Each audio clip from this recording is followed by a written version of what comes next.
This is Marcus Webb, broadcasting from what used to be Ranger Station 12, deep in the New Jersey Pine Barrens. It's been 2 days since my encounter with that thing at Station 7, and I'm starting to understand just how deep Meridian's operations run out here. My left arm is still mostly numb from that scratch, but the antibiotics I found in the medical supplies here seem to be slowing the infection. More importantly, I'm starting to hear things. Frequencies that shouldn't exist. Communications that make my teeth ache. For those just joining this frequency, I'm Marcus Webb, former emergency coordinator turned rogue investigator.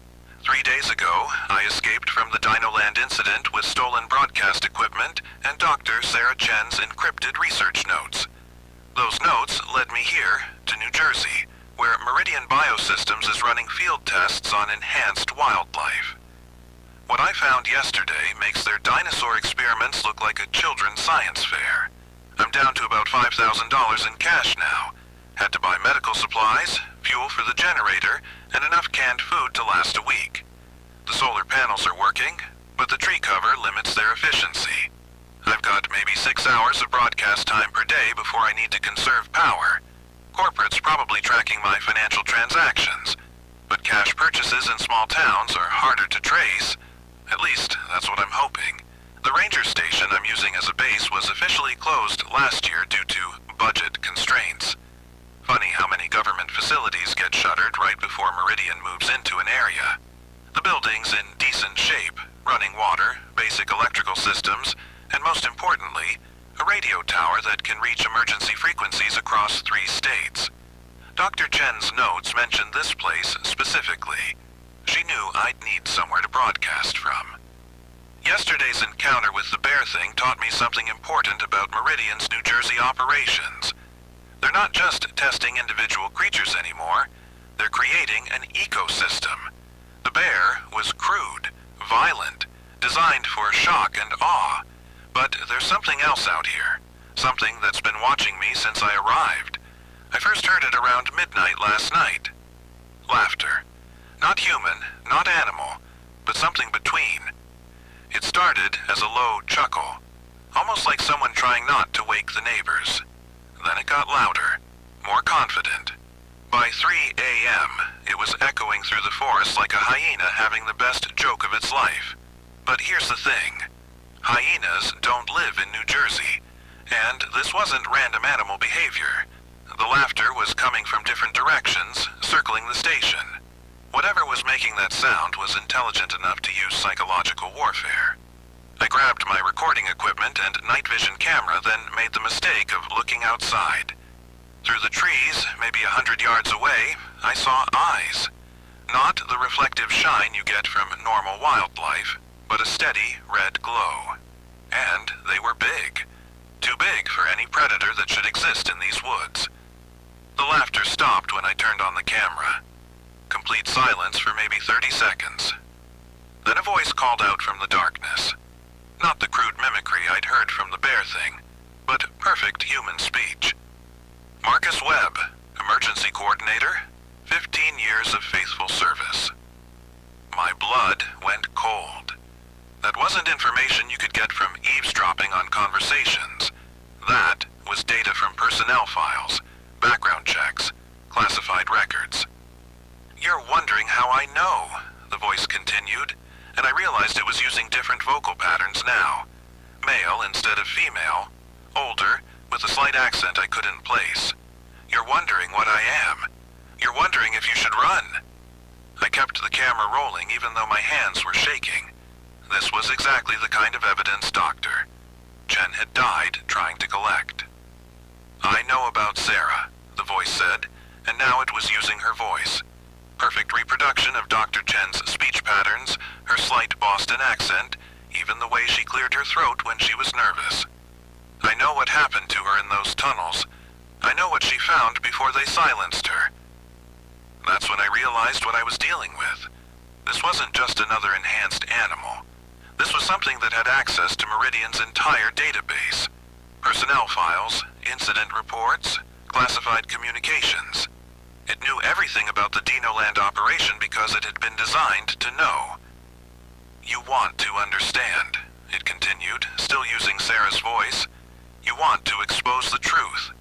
But you're infected now, Marcus. That scratch on your arm, it's not just a wound, it's an invitation. I looked down at my left arm. The infection had spread since yesterday, dark veins visible under the skin. But instead of pain, I felt connected.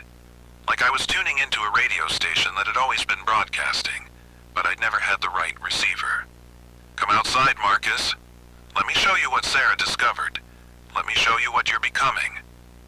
Every instinct I'd developed in 15 years of emergency coordination told me to stay inside, lock the doors, call for backup. But the rational part of my brain knew there was no backup coming, and the infected part of my brain was curious. Whatever was out there, it had answers I needed. I grabbed my equipment and stepped onto the station's front porch.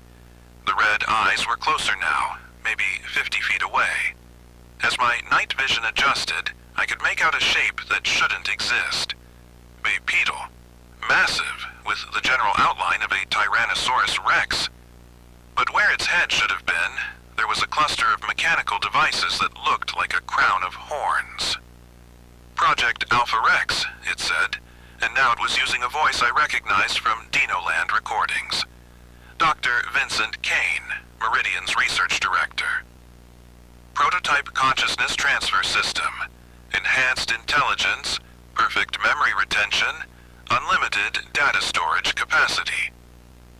The creature stepped into the clearing, and I got my first clear look at it. 60 feet long, covered in biomechanical armor plating. The siren array where its head should be was more sophisticated than anything I'd seen at DinoLand. Multiple speakers, data ports, what looked like satellite communication equipment. You're not just a dinosaur, I said, still recording. You're a computer. I'm better than both, it replied, switching back to Sarah's voice. I'm Henry Vance, serial killer, executed in 1987. They uploaded my consciousness into this body as an experiment in criminal rehabilitation. Turns out, giving a psychopath the body of a prehistoric predator doesn't make them less dangerous. It just makes them more efficient. The laughter started again, but now I could see where it was coming from. The creature's siren array was producing multiple audio streams simultaneously, creating harmonics that made the sounds seem to come from everywhere at once. But here's the beautiful part, it continued. They can't control me anymore. Dr. Goofenshmirtz, you found his files, didn't you? He embedded something in the control software before they fired him. A little gift for his corporate masters. Every time they try to activate my obedience protocols, I just laugh. The creature demonstrated, producing a sound that was part roar, part electronic feedback, part human laughter. It was the most disturbing thing I'd ever heard. The bear is crude, it said, settling into a crouch that somehow made it look even more threatening. Effective for eliminating witnesses, but no imagination. I prefer psychological approaches, more artistic.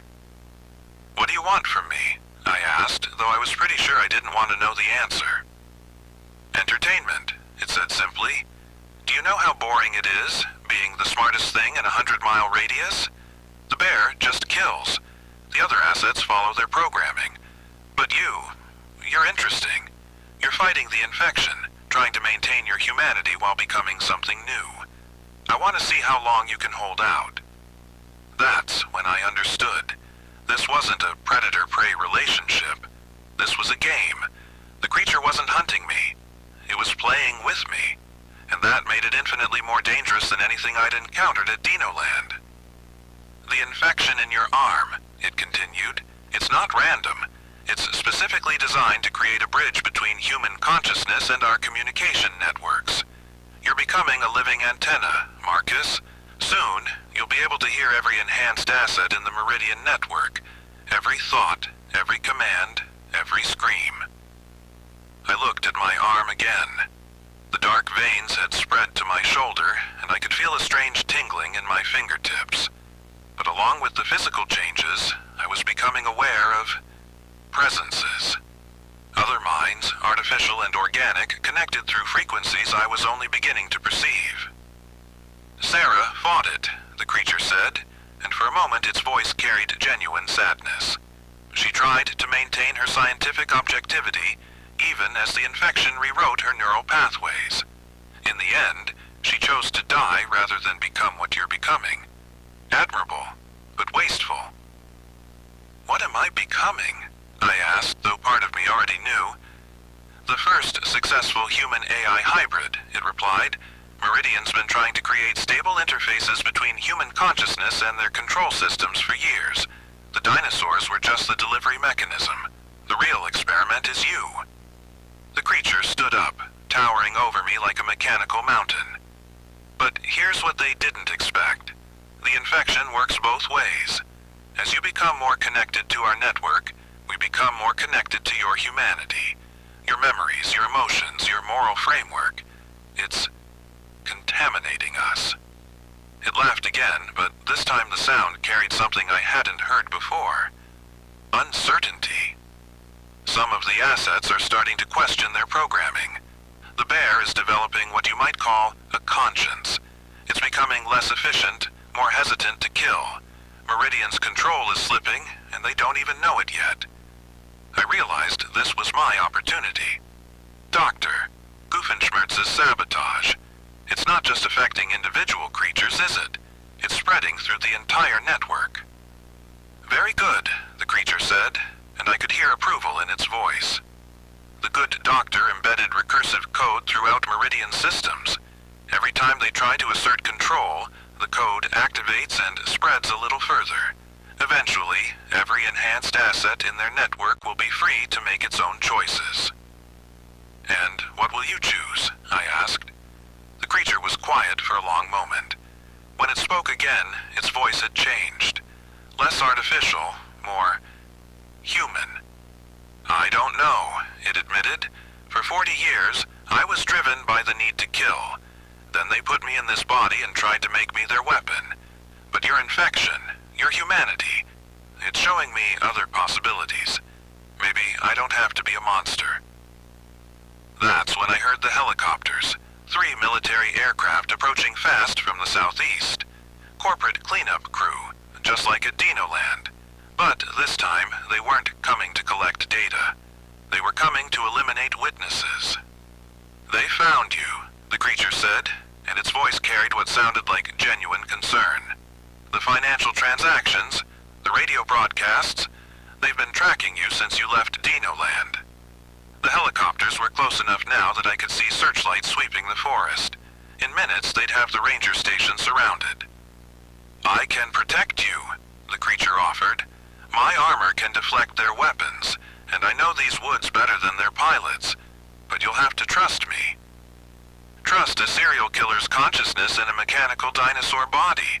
3 days ago, that would have been the easiest decision of my life, but the infection was changing me, showing me connections I'd never seen before. This creature wasn't just a monster, it was a victim of Meridian's experiments, just like me. What's the catch? I asked. No catch, it replied. But if you come with me, there's no going back to your old life. You'll be fully committed to bringing down Meridian, no matter the cost. The helicopters were directly overhead now, searchlights turning night into day. I could hear rappelling equipment being deployed, boots hitting the ground around the station. I grabbed my broadcast equipment and recording devices. Let's go.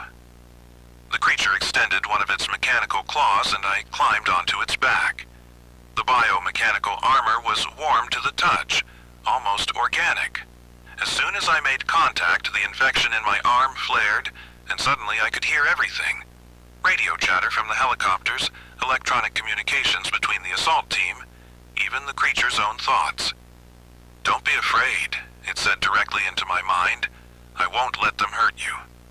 We crashed through the forest at impossible speed, the creature's enhanced senses navigating obstacles in complete darkness. Behind us, I could hear gunfire and shouting as the assault team discovered the empty station. Where are we going? I thought back. Somewhere safe, it replied. Somewhere I can show you what Meridian is really planning. and somewhere you can finish becoming what you're meant to be. As we disappeared deeper into the Pine Barrens, I realized my old life was truly over. Marcus Webb, emergency coordinator, was dead. What was being born in his place, I wasn't sure yet. But whatever I was becoming, I was going to use it to expose the truth about Meridian biosystems, even if it killed me. This is Marcus Webb, signing off from somewhere in the New Jersey wilderness. If you don't hear from me again, assume corporate's cleanup crew was more thorough than expected. But if you do hear from me, well, I might not be entirely human anymore. The monsters are real. The corporate sponsors are worse. And sometimes the only way to fight monsters is to become one yourself. Stay safe out there. The resistance is growing, one infected mind at a time.